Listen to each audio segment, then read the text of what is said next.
Sejam todos muito bem-vindos a mais um episódio do nosso podcast Doses de Espiritismo.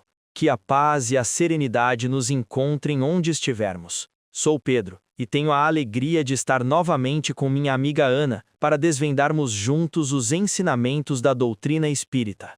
Olá, queridos amigos ouvintes! É sempre um momento especial este nosso encontro.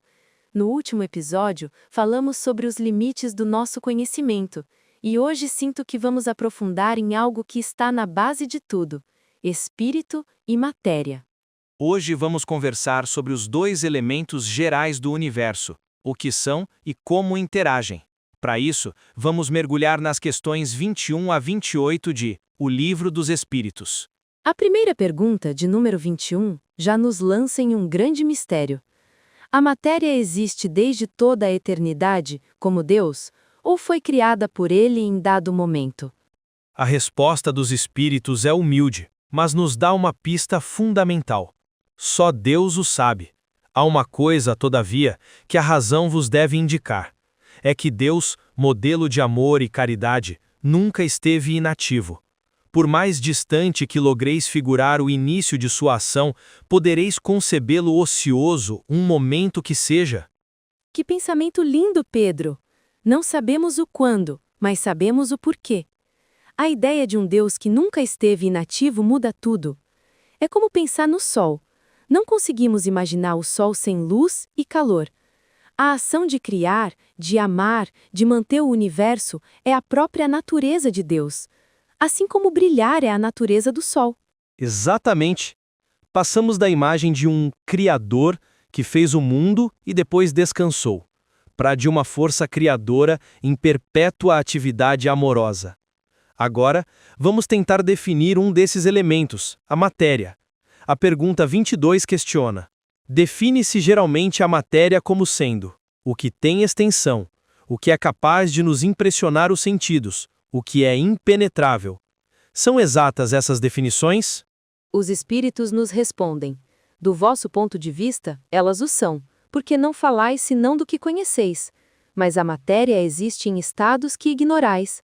Pode ser, por exemplo, tão etérea e sutil que nenhuma impressão vos cause aos sentidos. Contudo, é sempre matéria. Para vós, porém, não o seria. Kardec inicia pelas definições comuns e pede uma mais completa no complemento da questão 22A. Que definição podeis dar da matéria? A resposta que os espíritos nos dão é transformadora. Eles dizem: a matéria é o laço que prende o espírito, é o instrumento que o serve e sobre o qual, ao mesmo tempo, exerce sua ação.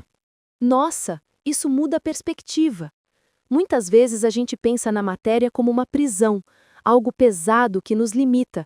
Mas essa definição a coloca como uma ferramenta. É como um escultor que precisa do barro para criar sua obra.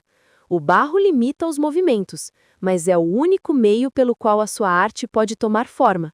O nosso corpo, a matéria, seria o nosso barro. Perfeita analogia, Ana. A matéria é um instrumento de trabalho e aprendizado do espírito. E por falar em espírito, a pergunta 23 nos questiona: o que é o espírito? A resposta é: o princípio inteligente do universo. Princípio inteligente. Não é um ser inteligente, mas a própria essência da inteligência. É sutil, mas faz diferença. A questão 23 a aprofunda: qual a natureza íntima do espírito? E a resposta é: não é fácil analisar o espírito com a vossa linguagem. Para vós ele nada é, por não ser palpável.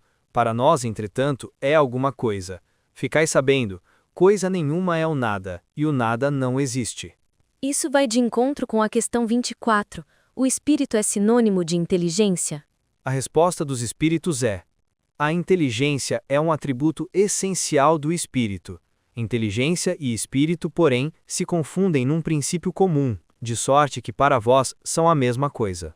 E a pergunta 25 aprofunda isso, questionando se o espírito é distinto da matéria. Sim, e a resposta é clara: são distintos um do outro, mas a união do espírito e da matéria é necessária para que esta possa expressar inteligência. Nesse sentido, a questão 26 é: poder-se-á conceber o espírito sem a matéria e a matéria sem o espírito? A resposta é direta. Pode-se é fora de dúvida pelo pensamento. É como um programa de computador e a máquina. O software, aqui simbolizando o espírito, a inteligência, é uma coisa.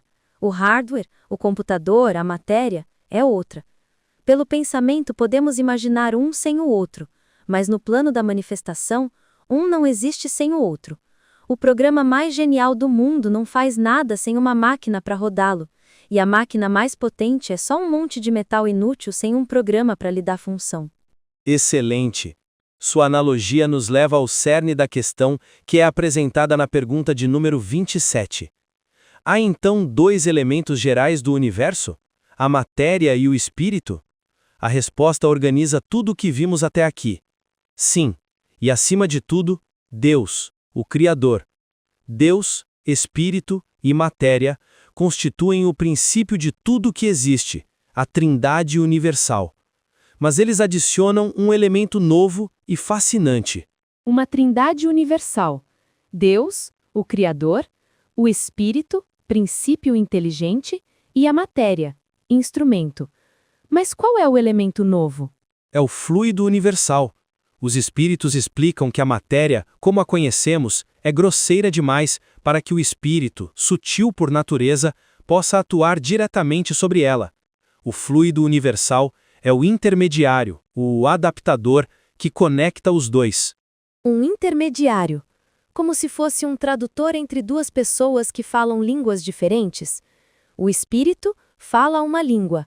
A matéria entende outra. E o fluido universal faz a ponte. Exatamente isso. E esse fluido, em suas diversas combinações e modificações, dá origem a tudo que vemos e não vemos. A eletricidade e o magnetismo, por exemplo, são citados como manifestações desse fluido universal.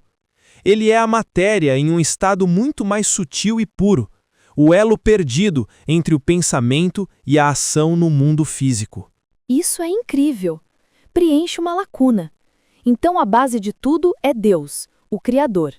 Dele surgem os dois princípios, o espírito, inteligência, e a matéria, instrumento.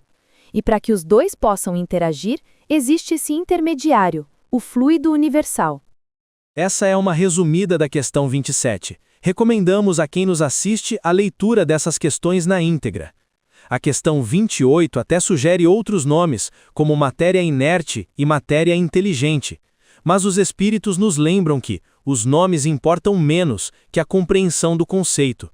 O importante é reconhecer a existência de algo que pensa, espírito, e algo que é pensado e trabalhado, matéria. Chegamos ao fim de mais uma jornada de descobertas. Hoje vimos a arquitetura básica do universo, uma trindade universal composta por Deus, o Criador, o Espírito, princípio inteligente, e a matéria, instrumento de evolução.